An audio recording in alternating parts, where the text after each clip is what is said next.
یہ ہماری پردہ سیریز کا آخری حصہ ہے۔ پہلے حصے میں ہم نے جانا کہ پردہ فرض ہے، دوسرے حصے میں ہم نے شرعی پردے کے شرائط سیکھی، اور آج ہم جانیں گے کیا اللہ تعالیٰ نے پردہ کرنے والی عورت کے لیے کیا فرمایا۔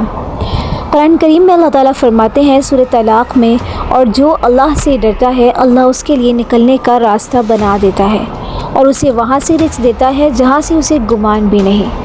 جب آپ اللہ کے لیے پردہ کریں گی، اللہ تعالیٰ آپ کے لیے ایسے راستے کھول دیں گے جن کا آپ نے کبھی تصور بھی نہیں کیا ہوگا۔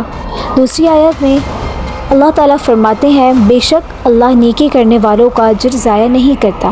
اگر آپ نے صرف اللہ کی رضا کے لیے اپنی خواہش چھوڑ دی تو یقین رکھیں اللہ تعالیٰ قربانی کو کبھی ضائع نہیں کریں گے۔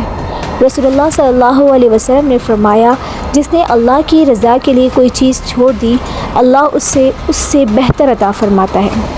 سوچیں اگر آپ نے اللہ کے لیے فیشن چھوڑا، نمائش چھوڑ دی، لوگوں کی تعریف چھوڑ دی تو کیا اللہ تعالیٰ آپ کو اس سے بہتر نہیں دیں گے؟ ضرور دیں گے، کیونکہ اللہ تعالیٰ کا وعدہ کبھی جھوٹا نہیں ہوتا۔ پردہ صرف لباس نہیں، پردہ اللہ سے محبت کا اعلان ہے۔ پردہ یہ کہنا ہے کہ یا اللہ میں لوگوں سے زیادہ آپ کو راضی کرنا چاہتی ہوں۔ اگر آج تک پردہ نہیں کیا تو مایوس نہ ہو۔ شیطان چاہتا ہے کہ آپ کہیں اب بہت دیر ہو گئی ہے، لیکن اللہ تعالیٰ چاہتے ہیں کہ آپ آج ہی توبہ کریں۔ توبہ کا دروازہ اس وقت تک کھلا ہے جب تک انسان کی جان حلق تک نہ پہنچ جائے یا سورج مغرب سے طلوع نہ ہو۔ اگر آج آپ اللہ کی طرف ایک قدم بڑھائیں گے، اللہ تعالیٰ اپنی رحمت سے آپ کو قبول فرمائیں گے۔ قیامت کے دن نہ فیشن ساتھ ہوگا، نہ برانڈ ساتھ ہوں گے، نہ لوگوں کی تعریفیں، صرف اعمال ساتھ ہوں گے۔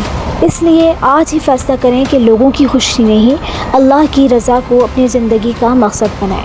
اگر یہ سیریز آپ کو پسند آئی ہو تو اسے ضرور شیئر کریں، ہو سکتا ہے آپ کے ایک شیئر سے کسی کی زندگی بدل جائے اور یہ آپ کے لیے صدقہ جاریہ بن جائے۔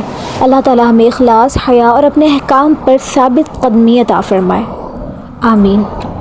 اپنا بہت زیادہ خیال رکھیں، اپنے ایمان کی حفاظت کریں۔ انشاءاللہ ملتے ہیں نیکسٹ ویڈیو میں۔ فی امان اللہ۔